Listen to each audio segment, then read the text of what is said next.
হযরত আব্দুল্লাহ ইবনে মাসউদ বীর বিক্রমে ভিতরে ঢুকে পড়লেন। যেখানে কোরআনুল কারীমের বিরুদ্ধে ষড়যন্ত্র হচ্ছে ওই বরাবর দাঁড়িয়ে পড়লেন। চোখখানা বন্ধ করে হাতটা বুকের মধ্যে বেঁধে সূরা আর রহমান তেলাওয়াত শুরু করে দিলেন। আর রহমান আল্লামাল কুরআন খলাকাল ইনসান আল্লামাহুল বায়ান। আল্লাহু আকবার। তেলাওয়াত যখন শুরু হয়ে গেল, কাফেরদের ভিতরে আমার ভাইয়েরা ছটপটানি শুরু হয়ে গেল। ওরা যেন অস্থির হয়ে পড়লো। ওরা ডাকতে বললেন, লিডার দেখো কত বড় কলিজায় সাহস, আমরা কোরআনের তেলাওয়াত বন্ধ করে দিতে চাই আর আমাদের মুখের সামনে দাঁড়ায় আসে কোরআনুল কারীমের তেলাওয়াত করে। খালি আপনি অনুমতি দেন, এর হাড় হাড্ডিগুলোকে আলাদা করে দিব। আবু জেহেল বলে, তোমাদের যদি এই পরিমাণ রাগ হয় তাইলে আমার রাগ তো আরো অনেক বেশি হয়েছে, আমি তাকে নিজের হাতে শায়েস্তা করব, তোমরা একটু ধৈর্য ধারণ করো। আলমারির মধ্যে থেকে একটা চামড়ার জুতা মোজা বের করলেন, হাতের মধ্যে মোজাটা লাগায়া পিছন দিকে গিয়া শক্ত করে হযরত আব্দুল্লাহ ইবনে মাসউদ রাদিয়াল্লাহু তাআলা আনহুর কানের মধ্যে শরীরের সমস্তটুকু শক্তি প্রয়োগ করে একটা সর মারলেন। মুহূর্তের মধ্যে কানের পর্দা ফেটে গেল, রক্তগুলো ফিনকি দিয়া ঝরতে শুরু করে দিল।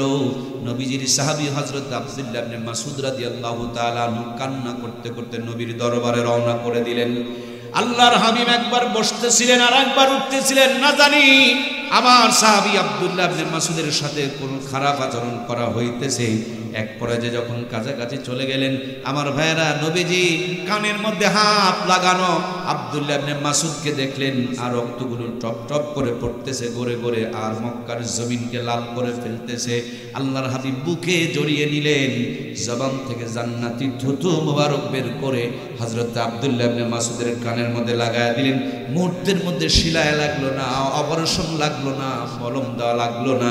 আল্লাহর হাবিবের জান্নাতি জবানের থুতুর বদলতে মুহূর্তের মধ্যে রক্ত পড়া বন্ধ হয়ে গেল। সুবহানাল্লাহ। নবীজি হযরত সাহাবী আব্দুল্লাহ ইবনে মাসউদকে বুকে জড়িয়ে নিয়ে আছেন, দুইজনাই কান্না করছে, কান্নার ফিক থামে নাই। এমন মুহূর্তে জিবরাইল আমিন হাজির হয়ে গিয়েছে। পাশে দাঁড়ায় দাঁড়ায় সুন্দর করে একটু হাসি দিতেছে, মুস্কি হাসি দিতেছে। আল্লাহর হাবিব ডাকতে বলে, জিবরিল আমি কাঁদি, আমার সাহাবী কাঁদে, আর তুমি পাশে দাঁড়ায় দাঁড়ায় হাসতেছো, তুমি কি এত কঠিন হয়ে গেলা, কঠোর হয়ে গেলা, কেন তুমি হাসাহাসি করতেছো? হযরতে জিবরিল বলে, নবী গো, এই কান শুধু কান নয়, আরো কান আছে। এই কানের বদলতে আর একজনের কানের বরাদ্দ হয়েছে। এটার বরাদ্দ হয়েছে মক্কায় আর ওইটার বরাদ্দ হয়েছে মদিনায়। আজকের উত্তর দেওয়া হবে না, যেদিন আপনি হিজরত করে মদিনায় যাবেন সেদিন এটা প্র্যাকটিক্যাল আপনাকে দেখায় দেওয়া হবে। সুবহানাল্লাহ। আপনারা কি সেই পর্যন্ত আমাকে একটু সময় দেবেন তো ইনশাআল্লাহ? কি হয়েছে কানে কানে? এই কান ফেটেছে, সাহাবী কাঁদছে, নবী কাঁদতেছে, কিন্তু জিবরিল পাশে দাঁড়ায় দাঁড়ায় হাসতেছে, বলছে, নবী এই কানই শুধু কান নয়, আরো কান আছে, এর সাথে ওই কানের বরাদ্দ হয়েছে। এটা বরাদ্দ হয়েছে মক্কায় আর ওইটার বরাদ্দ হয়েছে মদিনায়। আপনাকে বলা হবে না, প্র্যাকটিক্যালি মদিনাতে যাওয়ার পর দেখিয়ে দেওয়া হবে। আমার প্রিয় ভাইয়েরা, সংক্ষিপ্ত করে মূল জায়গায় যেতে চায়। নবীজি অত্যাচারে অধিষ্ঠিত হয়ে আল্লাহর হুকুমে মক্কা থেকে মদিনায় হিজরত করলেন। মদিনায় যাওয়ার পর ছোট্ট ছোট্ট সাহাবায়ে কেরামের বাচ্চাগুলো মদিনার থেকে বের হয়ে যে জায়গাতে এখন একটা উঁচু মিনার আছে, গেট আছে, যেদিন দিয়ে নবীজি মদিনায় তাশরীফ নিয়ে এসেছিলেন, জায়গাটা একটু উঁচু ছিল। বাচ্চাগুলো ওই জায়গাতে দাঁড়ায় দাঁড়ায় কি সুন্দর করে তারা শহীদ করছে, তালাল বাদরু আলাইনা ওয়া তুকরু আলাইনা মিন সানিয়াতিল বিদা। এভাবে সুন্দর করে করে তারা সঙ্গীত করছে। আল্লাহর হাবিব দেখতেছে, বাচ্চাগুলো মাথা উঁচু করে উটের দিকে তাকিয়ে আছে। এদের দেখতে কষ্ট হচ্ছে। আল্লাহর হাবিব উটের পিঠ থেকে জমিনে লাফিয়ে পড়ে গেলেন। সুবহানাল্লাহ বলে সাহাবায়ে কেরামের কাছে বেড়ে গেল। ছোট্ট ছোট্ট বাচ্চাগুলো নবীজিকে জড়িয়ে ধরলো। আল্লাহর হাবিব তাদের মাথার উপরে হাত বুলাইতে শুরু করলেন। বস্ত্র সজল হয়ে গেল, চোখের কোনা দেয়া পানিগুলো পড়তে শুরু করে দিল। আল্লাহর হাবিব ডাকতে বলেন, ও মদিনার ছেলেরা, আমার দেশের আমার ভাইয়েরা আমাকে পাথর মেরে রক্তাক্ত করেছে, আর তোমরা আমাকে রিসিভ করার জন্য খানা পিনা ভুলে গিয়া মদিনার থেকে বের হয়ে সেইভাবে অপেক্ষা করছো। তোমরা কি সারা জীবন আমাকে এইভাবে দেখে রাখবে? আমাকে কি তোমরা এইভাবে ভালোবাসবে? মদিনার সাহাবীরা সেদিন উত্তর দিয়েছিল, আল্লাহর হাবিব গো, আজকে শুধু নয়, আমরণ আপনার সাথে আছি, আপনাকে এভাবেই আমরা ভালোবেসে যাব। সুবহানাল্লাহ। একজন ছোট্ট বাচ্চা তিনি দাঁড়িয়ে বলেন, নবী গো, আমরা শুধু আপনাকে ভালোবাসবো তা নয়, আপনি কি আমাদের কথা দিবেন? আপনিও কি আমাদের ভালোবাসবেন? বলে, জি, আমিও আপনাদেরকে ভালোবাসবো।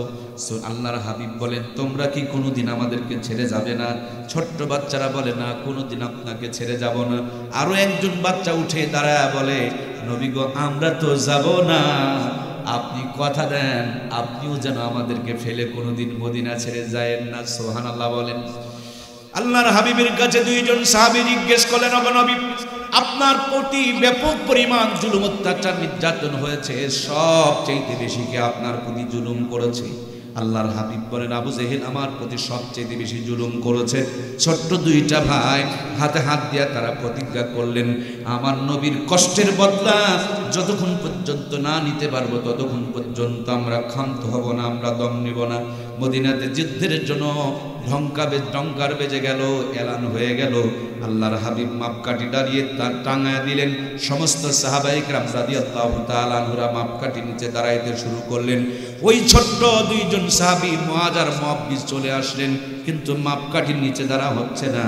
বড় ভাইটা একটু লম্বা ছিল, পায়ের বৃদ্ধাঙ্গুলের উপরে ভর করে মাপকাঠিতে কোনো মতন মাথা লেগেছে, তারে ডান পাশে দিকটাকে সিলেক্ট করা হলো, আর ছোট্ট ভাইটাকে বাম পাশে বাতিল করে দেওয়া হলো। ছোট ভাইয়ের সামনে এসে বলে, নবী গো, আমার ভাইকে আপনি অনুমতি দিয়েছেন আর আমাকে আপনি রিজেক্ট বানিয়ে দিয়েছেন। আপনি কি জানেন আমি আমার ভাইয়ের চাইতে বেশি শক্তিশালী? যদি বিশ্বাস না হয় আমার ভাইয়ের সাথে আপনি কুস্তি লাগায়া দিয়া দেখেন। আল্লাহর হাবিব হাজার কষ্টের মধ্যে যেন একটু সান্ত্বনা খুঁজে পেলেন। দুই ভাইকে বলেন, বলো তোমরা একটু লড়াই করো তো দেখি। ছোট ভাই বড় ভাইকে ইশারা দিয়া বললেন, ভাই গো, তুমি যুদ্ধের ময়দানে যাবা আর তোমার ভাইকে তুমি সাথে নিবা না, এটা হয় না। আমি জানি আমি তোমার সঙ্গে পারবো না, কিন্তু তুমি একটু সুযোগ দাও যাতে করে আমাদের দুই ভাইয়ের অনুমতি হয়ে যায়। বড় ভাই জমিনে শুয়ে পড়লেন, ছোট ভাই বুকের উপরে বসে বললেন, নবী আমার মুস্কি হাসি দেয়া দুইজনকে অনুমোদন দিয়ে দিলেন। আমার ভাইরা বদরের প্রান্তরে রওনা হয়ে গেল। বদরে যাওয়ার পথে দুইটা কূপ পাওয়া যায়। প্রথম একটা কূপ পাওয়া গেল, এই কূপের পানিগুলো অল্প একটু ছিল। কাফেরেরা চিন্তা করলেন, এই পথ দিয়ে মুসলমানেরা যাবে, এরা তৃষ্ণার্ত থাকবে, এদের কাছে তেমন কোনো সামানা থাকবে না। এই তৃষ্ণার্ত অবস্থায় কূপের মধ্যে যে পানিগুলো আছে, এই পানির মধ্যে যদি আমরা বিষ ঢেলে দিতে পারি, বিষমাখা পানি পান করে তারা সকলেই মারা যাবে। বিনা যুদ্ধে আমরা মদিনাকে দখল করে নেব। কূপের প্রান্তরে সাহাবায়ে কেরাম রাদিয়াল্লাহু তাআলা আনহু আসলেন। জিবরিল আমিন জানিয়ে দিলেন, নবী গো, এই কূপের মধ্যে কাফেররা বিষ ঢেলে রেখে দিয়েছে। আল্লাহর হাবিব তার জান্নাতি জবান থেকে থুতু মোবারক নিয়ে ওই পানির মধ্যে ফেলে দিলেন। ওই কূপের পানি বীরে শেফার পানি হয়ে গেল। যেই পানি খেলে মানুষ মরে যেত, এখন সেই পানি পান করার কারণে অনেক মানুষ সুস্থ হয়ে যায়, জীবনের সৌন্দর্য খুঁজে পায়, জীবনের সফলতা খুঁজে পায়, জীবনের পেরেশানিগুলো দূর হয়ে যায়। ওই কূপটার নাম হচ্ছে বীরে শেফা। এখনো যদি বদরে যান, যাওয়ার পথে প্রথমে এই কূপটা পাবেন। এরপরে আরো একটা কূপ পাওয়া গেল, সামান্য একটু পানি, কিন্তু এত পরিমাণ লোনা, যেই লবণাক্তের কারণে পানির কালারগুলো সবুজ হয়ে গিয়েছে। নবীর কাছে এসে বলা হলো, নবী গো, সামান্য পানি, কিন্তু এত পরিমাণ লবণাক্ত যে মুখে দেওয়ার মতন কোনো উপায় নাই। আল্লাহর হাবিব জান্নাতি জবান থেকে থুতু মোবারক ফেলে দিলেন, সেখানেও নবীজির থুতু মিশ্রিত রয়েছে। মনে হয় ওই কূপের পানিগুলো বীরে রোহা বলা হয়। ওই কূপের পানির মধ্যে কে যেন মধু মিশায় রেখে দিয়েছে। হাজী সাহেবরা, আমরা যখন ওদিক দিয়ে যাই, পানিগুলো খাওয়া হয়, নেওয়া হয়, চোখ মুখে ব্যবহার করা যায়, কোনো লবণাক্ত নেই, এত ফ্রেশ পানি হয় না, এটা পাওয়াই যায়। প্রান্তীয় ভাইয়েরা বদরের প্রান্তরে চলে গেলেন। আল্লাহর হাবিব একটা তাঁবু টাঙলেন, সেখানে আল্লাহর হাবিব সাহাবায়ে কেরামদেরকে ময়দানে নামায় দিতেছেন। কিছু সাহাবী এমনও নিরস্ত্র ছিল, তাদের হাতে দেওয়ার মতন কিছু ছিল না। নবী আমার গাছের থেকে খেজুরের ডাল টেনে নিয়ে সাহাবায়ে কেরামদের হাতের মধ্যে দিয়ে দিয়েছেন। ইসলাম কোনোদিন অস্ত্র শস্ত্র দিয়ে বিজয় করে নাই, ইসলামের বিজয় হয়েছে ইমানি শক্তি আর আল্লাহর সাহায্যের বিনিময়, ঠিক কিনা? কিচ্ছু নাই, সব আছে ওদের কাছে, এদের কাছে কিছু নাই। সংখ্যা তো 3 ভাগের 1 ভাগ। খালি হাতে ময়দানে যাচ্ছে, নবীজি গাছের থেকে খেজুরের ডাল ধরায় ধরায় হাতের মধ্যে দিচ্ছে। যুদ্ধ শেষে সাহাবায়ে কেরামেরা কারগুজারি করছে, ইয়া রাসূলুল্লাহ আমি তরবারি দিয়ে আঘাত করব, দেখতেছি কল্লাটা দ্বিখণ্ডিত হয়ে জমিনে পড়ে গেছে। আল্লাহর হাবিব বলছেন, সাহাবীরা শুধু তোমরা যুদ্ধ করো নাই, তোমাদের সঙ্গে আল্লাহ রহমতের ফেরেশতারাও যুদ্ধ করেছে। সুবহানাল্লাহ। বদরে যাবেন, সরাসরি আল্লাহর কুদরতগুলো দেখতে পাবেন। চতুর্দিকে খারো খারো কালো কালো পাহাড়, আবার মাঝে মাঝে কখনো কখনো দেখবেন বালুর পাহাড়, ধূসর বালুর পাহাড়। এই পাহাড়গুলোকে বলা হয় জাবালে মালাইকা। এই পাহাড়গুলোতে সরাসরি ফেরেশতা অবতরণ করেছিল। কোরআন শরীফের মধ্যে এসেছে 3000 মতান্তরে 5000 ফেরেশতা দিয়ে বদরের সাহাবীদেরকে আল্লাহ তাআলা সাহায্য করেছেন। তারা আজও দুনিয়াতে আছে, কিয়ামত পর্যন্ত থাকবে। যখন মুসলমান বিপদে পড়বে, আল্লাহ এই ফেরেশতার মাধ্যমে তাদেরকে সাহায্য করবে। সুবহানাল্লাহ বলেন। দেখুন না, দেখুন না ফিলিস্তিনের জমিনে ওদের কাছে এমন অস্ত্র আছে, এখানে কয়জন মানুষ রাডার দিয়ে তারা দেখতে পাচ্ছে, স্যাটেলাইট দিয়ে দেখতে পাচ্ছে কয়জন মানুষ আমরা বসা। অথচ ফিলিস্তিনের জমিনে নিরস্ত্র মুসলমানরা এখনো পর্যন্ত তাদের প্রতিরোধ করে যাচ্ছে। এটা আল্লাহর ফেরেশতাদের সাহায্য, কথা বলুন ঠিক কিনা?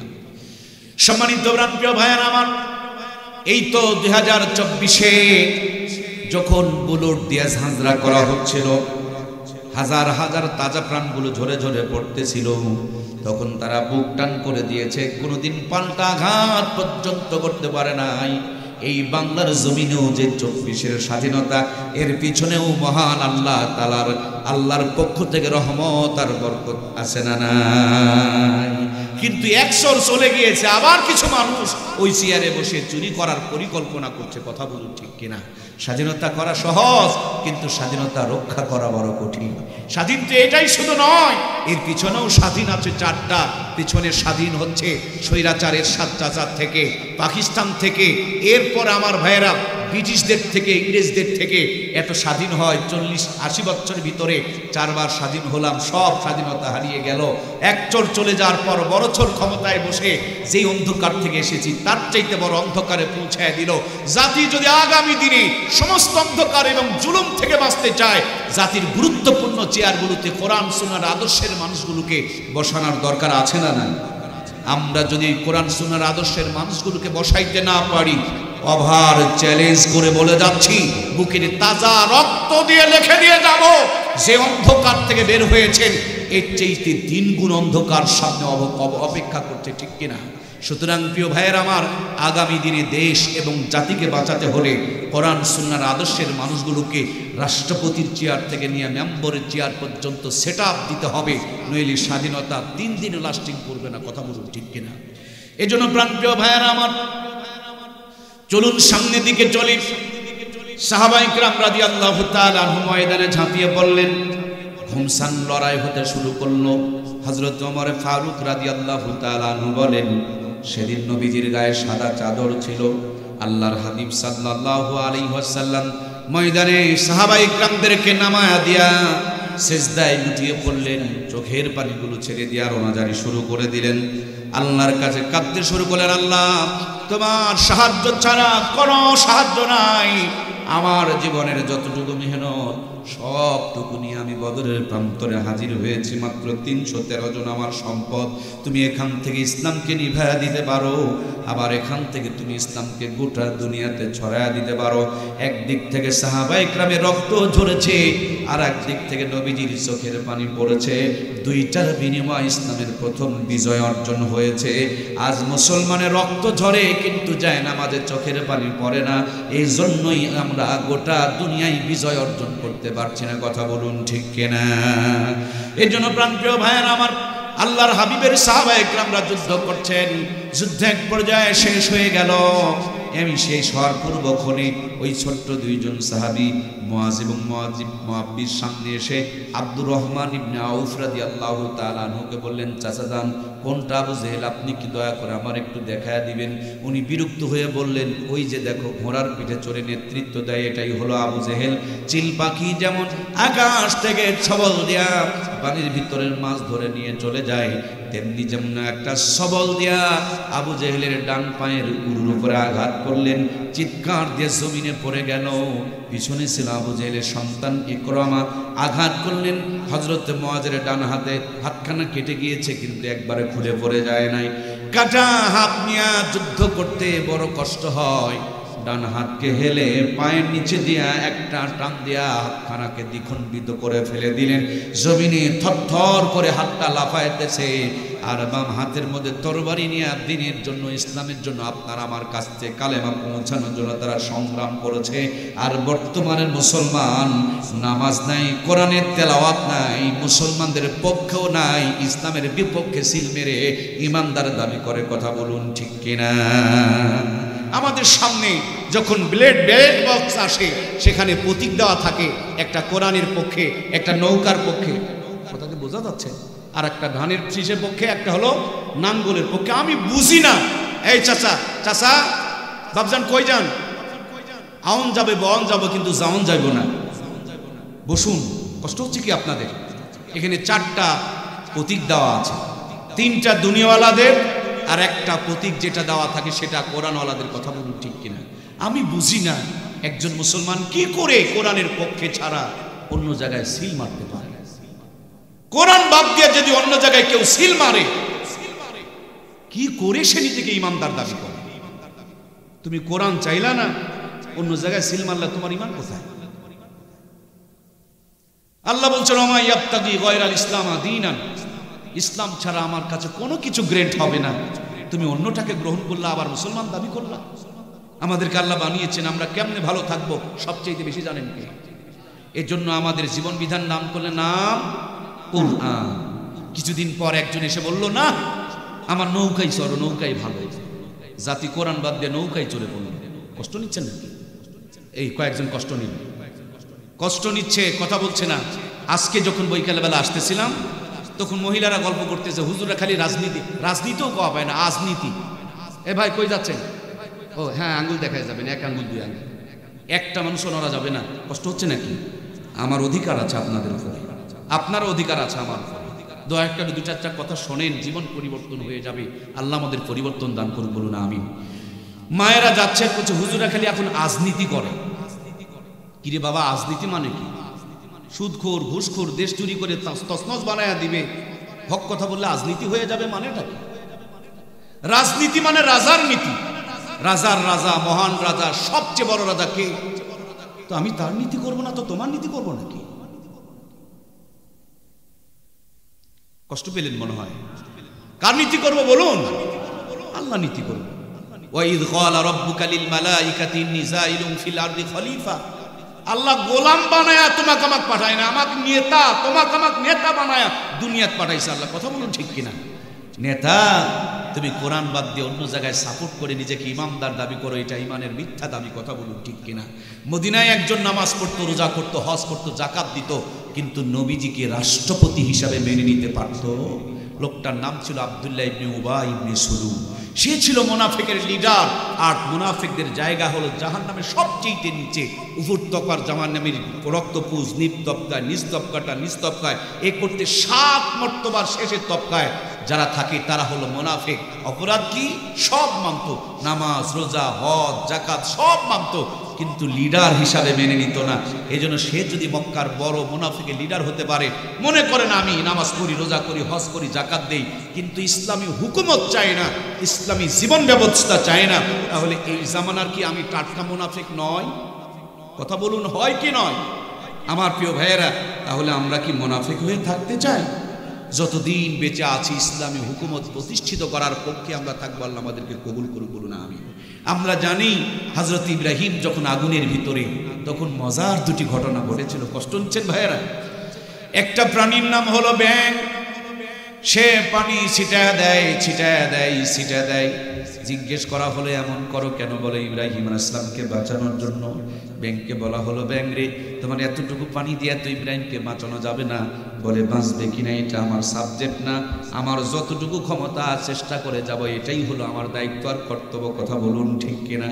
এই জন্য মুরব্বীরা বলে ব্যাংকে মেরো না, বড়রা বলে ব্যাংকে মেরো না, বাবা দাদারা বলে ব্যাংকে মেরো না, কিন্তু আল্লামা শেখ সাদী বলেন এটা ব্যাংক না, এটা ছিল হুমা পাখি। সংখ্যায় খুব কম, আকাশের বহুত ভিড়ে থাকে, ঠোঁটের মধ্যে পানি নিয়ে আস্তে করে ছেড়ে দেয়, পানিটা বাতাসের মধ্যে হারিয়ে যায়। কিন্তু ওই পাখিকে জিজ্ঞেস করা হয়েছিল এমনটা করো কেন? বলে জাতির পিতা ইব্রাহিমকে বাঁচানোর জন্য। বলে তোমার এই পানি দিয়ে তো আগুন নিভানো যাবে না। বলে নিজবে কিনা এটা আমার সাবজেক্ট না, আমার যতটুকু ক্ষমতা সেই পরিমাণ চেষ্টা করে যাব, এটাই হলো আমার দায়িত্ব আর কর্তব্য। আল্লাহর পয়গম্বর হযরত ইব্রাহিমকে সম্মান করার কারণে, ইজ্জত করার কারণে ওই হুমা পাখির এত সম্মান আর মর্যাদা আল্লাহ বাড়িয়ে দিয়েছেন। তিনি যদি কোনো মানুষের মাথার উপরে ছায়া দেয়, ওই মানুষটা দুনিয়ার বুকে রাজা বাদশাহ না হলে আল্লাহর ওলি হয়ে যাবে। আর একটা প্রাণীর নাম হলো রক্তচোষা, ডাহিন, খাটাস, কাকলাস, গিরগিটি। আপনারা কি বলেন? নাই চোষা বলে অনেকে, কালার চেঞ্জ করে। চিনতে কি পারছেন আপনারা? আমাদের মতন রে ভাই, মসজিদেও যায় মন্দিরেও যায়। কথা করছেন না কেন রে ভাই? বিড়িও খায়, নামাজও পড়ে, আছে না নাই? নামাজও পড়ে, আবার ভেজালও মিশে। নামাজও পড়ে, সুদও খায়, ঘুষও খায়। হজ করতে যায়, যাওয়ার আগে মেয়ের নামে, ছেলের জমিটা মেয়ের নামে লিখে দিয়ে যায়, আছে না না? মানে আমাদের মতন রূপ চেঞ্জ করে খায়, কালার চেঞ্জ করে। এই কাকলাস, ডাহিন, রক্তচোষা, গিরগিটি, খাটাস, এ নাকি পরিবহন করছিল, মতান্তরে বাতাস দিচ্ছিল, তার পরিবহন দিয়ে কিচ্ছু কাম হয় না, একটা পশমও পরে নাই, কিন্তু লানত তার ঘাড়ে চেপে গিয়েছে। অনেকেই বলেন কাকলাস মারলে নাকি আল্লাহ একটা হজের সওয়াব দেয়। এমনি দিনে মারলে তো একটা, শুক্রবারের দিন, জুমার দিনে মারলে হজের সঙ্গে আল্লাহ উমরার সওয়াব বোনাস আকারে দান করে দেয়। প্রাণপ্রিয় ভাইয়েরা আমার, মূল মেসেজটা হলো আপনার আমার চেষ্টার দ্বারা ইসলামী হুকুমত প্রতিষ্ঠিত হবে কিনা এটা আপনার আমার দায়িত্ব না, কিন্তু চেষ্টা করে যেতে হবে, এটাই দায়িত্ব। কথা বলুন ঠিক কিনা? আমরা সমর্থন করে যাব সফলতা দেনেওয়ালাকে। আমার দরদের ভাইয়েরা, যুদ্ধ চলছে, শেষ পর্যায়ে চলে এসেছে। মরা কিছু লাশের ভিতরে আবু জেহেল তার মাথাখানা ঢুকায়া দিয়েছে, কিন্তু মৃত্যুর পূর্বে একটা গমরানি গ্যাঙ্গানি শুরু হয়।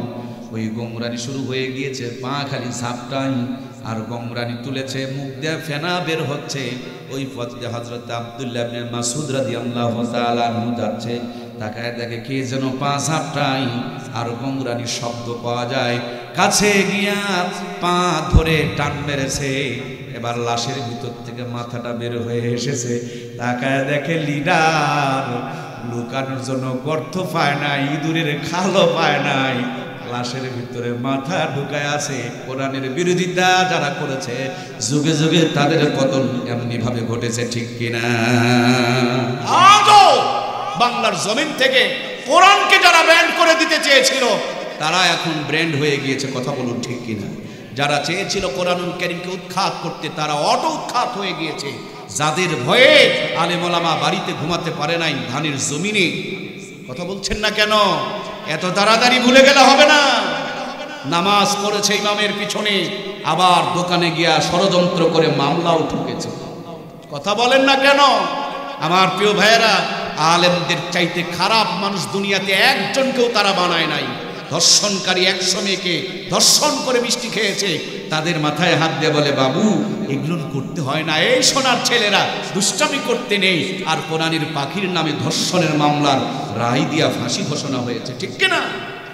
সম্মানিত প্রাণপ্রিয় ভাইয়ের আমার, এ হলো টাটকা ইতিহাস, চিন্তা ইতিহাস, এ হলো বাস্তবতার ইতিহাস। সুতরাং কোরআনুল কারীমের বিরোধিতা করা যাবে? আমি কি কারো নাম বলেছি নাকি? এ কথায় যদি কারো আঘাত লাগে, বুঝতে হবে এটা আবু জেহেলের উত্তরসূরি, ঠিক কিনা? আমি ওই আবু জেহেল থেকে নিয়ে এই আবু জেহেল পর্যন্ত যারা কোরআনের বিরোধিতা করে, তাদের বিরুদ্ধে কথা বলছি। সুতরাং এটা বলতে হবে, এটা আপনার ইমানের দায়িত্ব। কথা বলুন ঠিক কিনা? সম্মানিত প্রাণপ্রিয় ভাইয়ার আমার, আল্লাহর হাবিব সাল্লাল্লাহু আলাইহি ওয়াসাল্লাম অপেক্ষায় যুদ্ধের সমাপ্তি ঘটবে, এমন মুহূর্তে হযরত আব্দুল্লাহ ইবনে মাসউদ তাকায় দেখে লিডার মরা লাশের মধ্যে মাথাটা ঢুকিয়ে আছে। মুখের থেকে রক্তগুলো যখন মুছে দিয়েছে, তাকায় দেখে লিডার একবারে বড় বড় চোখ বের করেছে। লিডারকে ডাকতে বলে, লিডার কালেমা পড়ে নাও, সময় ঘনিয়ে এসেছে। লিডার হুমকি দিয়া বলে, বেটা তুই কি আমারে চেনস? ওই রাখালের বাচ্চা হযরত আব্দুল্লাহ ইবনে মাসউদের আব্বা ছিলেন রাখাল, এই জন্য তারে বলে, রাখালের বাচ্চা তুই আমাকে শাসন করতেছিস, গর্জাইতেছিস, তুই আমারে কালেমা পড়তে বলতেছিস, মরার ভয়ে আমি কালেমা পড়ব না। হযরত আব্দুল্লাহ ইবনে মাসউদ বলে, লিডার তাইলে মরার আগে কি কোনো শেষ ইচ্ছা কিংবা শেষ স্বপ্ন আছে নাকি? লিডার বলে, আমার একটা স্বপ্ন আছে, রাখালের বাচ্চারে তুই যদি আমার কাল্লাটা কেটে ফেলে দিস, তাইলে উপর দিক থেকে কাটিস না, নিচের দিক থেকে সেটে ঘিসে একবারে লম্বা করে বড় করে আমার গর্দানটা কাটিস। কিয়ামতের দিন মানুষজন যেন আমার কাল্লাখানা দেখে বুঝতে পারে, বড় গর্দান দেখে বুঝতে পারে এটা কাফিরদের লিডার আবু জেহেলের গর্দলা। তার মানে মরতেছে, তখনও পর্যন্ত পাকামি আর নেতাগিরি করতেছে। কথা বলুন ঠিক কিনা? সম্মানিত প্রিয় ভাইয়েরা আমার, কাল্লাকে দ্বিখণ্ডিত করে ফেললেন, কিন্তু এই গর্দানটা নিয়ে নবীর দরবারে হাজির হবে। নবীকে অনেক অত্যাচার করেছে, মনে একটু শান্তি পাবে, ইসলাম এবং মুসলমানরা একটু নিরাপত্তা পাবে, এই জন্য তার কাল্লাটা নিয়ে যাবে। কিন্তু কোনোভাবেই যেন কাল্লাটা ছাড়তে পারছে না। কোনো বুদ্ধি যখন কাজে আসতেছে না, কোমর থেকে তরবারিটা বের করলেন। তরবারির আগালটা সুসলা ছিল, ধারালো ছিল, ওই তরবারির আগালটা দিয়া কানের মধ্যে এইভাবে একটা করে আস্তে করে কেবল চাপ দিছেন। চাপ দিতে দেরি, কে যেন মনে হয় তরবারি ঠেলে নিয়ে এপার থেকে ওপার করে দিয়েছে। কানটা দ্বিখণ্ডিত হয়ে গেল। কানের সম্পর্ক কানের সঙ্গে ভুলে গেছেন? কিছুক্ষণ আগে ওয়াজ হলো না ভাই, কান ফাটাইছিল না? এই চাপ দিতে এপার থেকে ওপর হয়ে গেছে। হযরত আব্দুল্লাহ ইবনে মাসউদ কোনো বুদ্ধি পাচ্ছে না, কেমনে নিয়ে যায়। কান ধরে যদি টানে তখন আলোক হয়, আর কান বাদ দিয়ে অন্য কিছু টান দিলে আর আলোক করতে পারে না। ভাইয়ের আমার, এত বড় কাল্লা, তাও বড় করে কাটছেন, নেতার কাল্লা বলে একখান কথা। কানটা ধরে নিয়ে যেতে পারে না। এক পর্যায়ে কোমরের মধ্যে খেজুরের পাতার দড়ি ছিল, এখনকার ডিজিটাল দড়ি নয়, খেজুরের পাতার দড়ি। দড়িখানা বের করে একদিক দিয়ে ঢুকায় আর একদিক দিয়ে বের করলেন। আস্তে করে একটা গিরা দিয়া, এলাকায় যদি কুকুর মরে যায় কান্নাকাটি করে মানুষ মনে হয় ঘাড়ে করে নিয়ে যায়, কিরে ভাই নিয়ে যায়, ফেলে দিলে তো দুর্গন্ধ ছড়ায়, এজন্য গলায় একটা দড়ি লাগায়া আস্তে করে তারা সিসরা নিয়ে চলে যায়। এই জন্য ইসলামের সঙ্গে যারা লেগেছে এদের জ্বলন্ত একেবারে পতন রয়েছে, এদের বেজ্জতি রয়েছে, অসম্মান রয়েছে। অন্যভাবে নিয়ে যেতে যখন পারছে না, তখন ওই দড়িটা লাগাইয়া ছেঁচড়া নবীর দরবারে নিয়ে যাচ্ছে। নবীর সামনে যখন হাজির হয়ে গিয়েছে, আল্লাহর হাবিব হাসে, হযরত আব্দুল্লাহ ইবনে মাসউদ রাদিয়াল্লাহু তাআলা আনহু তিনিও পাশে দাঁড়ায় হাসে। ওই পাশে জিবরাইল এসে মুস্কি হাসি দিয়া বলে, নবী গো দেখুন তো কানের সাথে কানের যোগাযোগ আছে না নাই? আর সেদিনকার আমার হাসি আর আপনাদের আজকের দুইজনের হাসির সাথে মিল আছে না নাই? সুতরাং আখেরি হাসি কোরআনওয়ালারাই হাসবে, আর কোরআন বিরোধিতা করবে যারা, তারাই কিন্তু দুনিয়া এবং আখেরাতে ফাঁসবে। কথা বলুন ঠিক কিনা? আমরা কি কোরআনের পক্ষে থাকতে চাই? কারা কারা থাকতে চাই? দুইখানা হাত উত্তোলন করে আমার আল্লাহকে দেখায়। লিল্লাহে তাকবীর।